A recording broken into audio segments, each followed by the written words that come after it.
Hello বন্ধুরা, শুভ দুপুর সবাইকে। তো তোমরা সবাই কেমন আছো? আজকেও নতুন একটা ভিডিও নিয়ে চলে এসেছি, সেটা হচ্ছে যে ধনেপাতার চাটনি।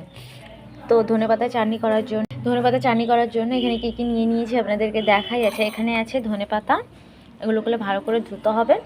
এখানে আছে ধনেপাতা, এখানেও অল্প নিয়েছি। আর নিয়ে নিয়েছি 4-5 কোয়া রসুন আর 2টো কাঁচা লঙ্কা। আর এগুলো লঙ্কা, হ্যাঁ, 3-4টে লঙ্কা নিয়েছি, ঠিক আছে। তো এরপর আমাকে যেটা করতে হবে সেটা করতে হবে যে এটাকে ভালো করে ধুয়ে রসুন, কাঁচা লঙ্কা আর ধনেপাতাটা আমি শিলে ভালো করে বেটে নিয়ে আসবো। তো ভিডিওর সঙ্গে থাকুন। তো দেখুন বন্ধুরা, আমি কিন্তু ধনেপাতাটা এখানে ভালো করে ধুয়ে নিয়েছি কলতলাতে, একদম জল দিয়ে পরিষ্কার করে। তো দেখুন এখানে কিন্তু আমি ভালো করে সব কিছু ধুয়ে নিয়েছি। এবার চলো শিলে যাব, শিলের কাছে। তো এই যে এখানে আছে শিলনোড়া, এটাকে ভালো করে বেটে নেব।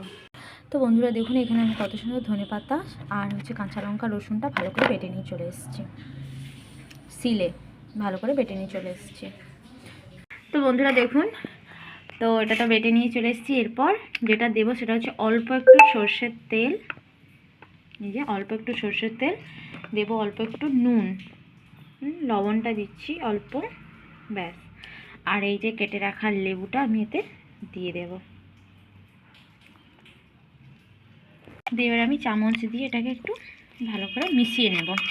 তো বন্ধুরা ধনেপাতা চাটনি কিন্তু একদম রেডি। তো দারুণ লাগছিল খেতে, আমি অল্প একটু মুখে নিয়েছিলাম। তো আপনারা এইভাবে বানাবেন বাড়িতে, ভালো লাগবে খেতে। তো আজকের মতো এখানে ভিডিওটা শেষ করব।